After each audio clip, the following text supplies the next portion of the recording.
A steady source of points for the Purefoods TJ Giants, Renan Netualo and Mac Cardona. A changing of the guards here for the top and changing of the backcourt, yes, Vito. And they don't have a point guard, so they'll probably use Dillinger as the guy bringing up the ball and calling the play. Yes, Renan will probably play the 2 position, and Mac will play the 3, and Dillinger is bringing up the ball. And after those free throws, it's 18 points now for Villanueva, and the Purefoods TJ Giants within 7. Up on Dexter's now, with Dillinger open. Jumper is going up. This is the thing with him. This is why they brought him back into the ball game. He's going to be matched up against Roger Rapp. He's taller than he is.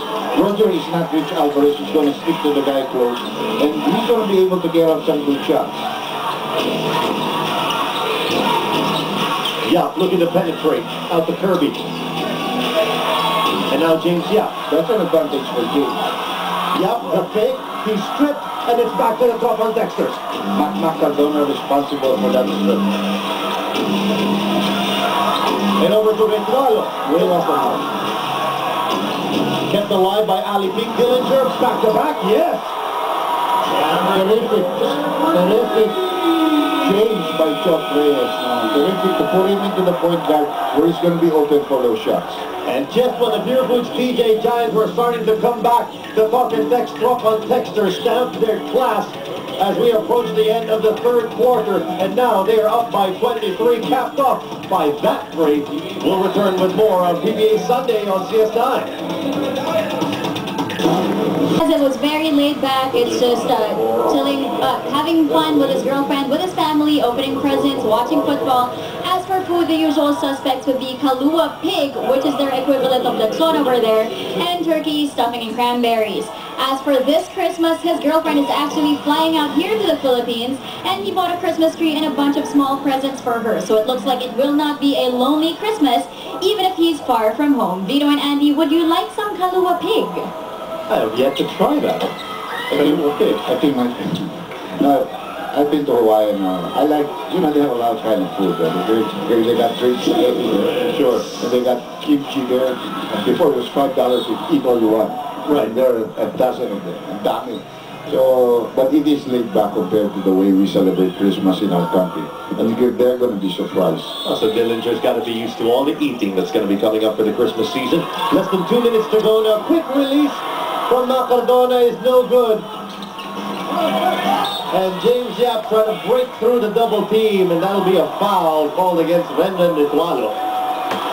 First personal foul against Renan, but they are in the penalty. And you don't like James Yap going to the free throw line because that's like putting money in the bank. That's true. And in a good bank. Especially in this day and age. So, Yap. And James Yap missed most of the 3rd quarter because of foul trouble. He had, and still has 4 personals saddled on his shoulders. You know, James is a professional as well as a veteran player now. He knows how to take care of himself. For him to commit a 5th foul, it's got to be by an accident, or there might be a collision, or, you know, because he's not going to swipe at things that will cause him a foul. Right. Because he knows it's more important for him to stay in the game. James Yap on his 5th season in the PBA. MVP. That's right. There was a lane violation called against one of the Propan Texers. So a lucky break here for the Purefoods TJ Giants. They'll get this one back.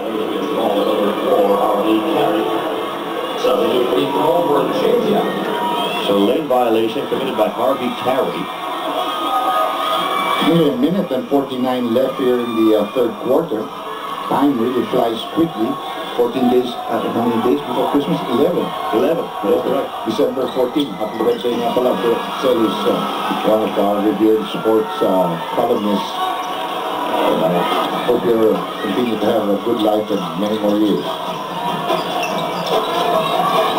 Netualo trying to drive. He settles for the jumper. What a powerful offensive machine Pop and Tex has on that bench. I mean, they just come in waves.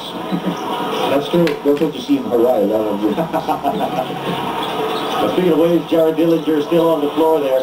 Harvey Carey on Kirby Mundo, now Villanueva, covered by Ali Peak. Villanueva.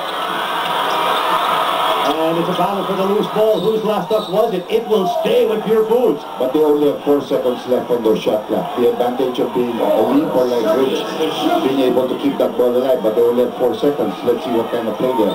Kirby's tiny shoes, so he's not going to be included. Now it's going to be about 3 seconds. Well, nothing really moved there. Maybe it was 4.8. So now it's 4.0. Well, they got a lot of tools to launch a quick shot here. Of course, James Yap being the obvious choice, but they go to Kirby. Raimundo with a fake. He leans in, fishing for a foul, and he gets it. Well, that's the 5th personal foul of Ali. Just really not his night so far. But he's a guy that has made that turnaround happen for Talk and Text. Jot was telling his friends that he missed Ali a lot. It was a different team without Ali. Now, Ali has come back, so the game of Aliato has improved, so has Yancy de Ocampo. Now he's got a lot of good players. And Ali Peak will get a rest, and he'll probably return in the 4th quarter as Yancy de Ocampo re-enters the fray. Kirby Raimundo currently 6 of 9 from the line. Well, Kirby's been cold. I was very cold in the first half, hitting only his 3-point shot somewhere in the end. But now he has 10 points in the ball game. How many? 8. Roger Yap giving up the foul. Purefoods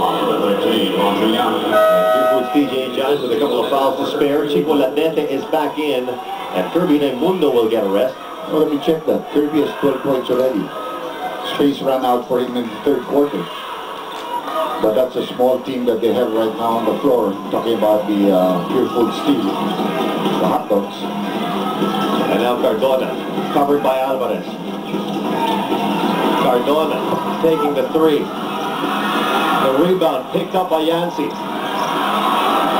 And Yancy may have been looking for Harvey Carey. He was. Too unselfish on his part, but the guy really didn't have good position. He was being covered by a player. You make that kind of pass if he's open, but if he's covered, you take that shot because Harvey Carey was in a good position for an offensive board should you miss. Still a 10-point ball game with only seconds remaining here in the 3rd quarter. 2 more plays, that's all. And then there's a foul. Talking Tex beating the penalty forever here in the 3rd quarter. That means free throw shots. That might even give us 2 more offensive plays after this. And so it'll be James Yap at the line. And we're seeing Bo Belga getting ready to come back into the ball game. I want you to remember what happened here in the first time they met. Right. Talk and Tex controlled that game completely until the end game when Lanete hit that shot at the end of the offensive rebound by Rico Villanueva. Right, one of the best. So, you know, don't talk to Joker Hills and the Talk and Tex players. They want to get some revenge here. They felt they should have won that game. And we'll have to miss their donut family here. Here at the BBA, we give our audience more than just exciting and action-packed games. We're looking at the Belandes family. They're going to be getting some surprises, like a gift certificate from Mr. Donut. Magawin ang sarap, magawin ang saya, only from Mr. Donut. Totoo yan, masarap yan. Tapos pag narabot pa kayo dyan, masarap yan ang kapigan. Now, a lot of fouls to give on the part of Purefoods, so they use 1 there. James Yap split his charities, so it's still a 9-point lead for Topex. James Yap is being taken out by Topex because there are fouls to give, and you don't want James to be the one. No, definitely not. They go out to Dillinger. About 6 seconds separating the game clock and the shot clock. Dillinger jumper is no good. Roger Yap, quick pass to Robinson. Robinson can't control it. And Topex Robinson. That's a foul. That's clear, that's a foul. I knew it because Topex tried to drive the baseline. But this will test Topex free throw if he has to really improve. But it also leaves Talk and Tex a possibility of coming back with a shot because there's a lot of time left before the end of the 3rd quarter. Robinson, a 69% shooter from the free throw line. Will this going to be tough back? This is one of his weaknesses. You cannot fault him as far as intensity is concerned, effort, determination. But he has to improve his outside shooting as well as his free throw shots. A lot of trips to the line here for the Purefoods TJ Giants.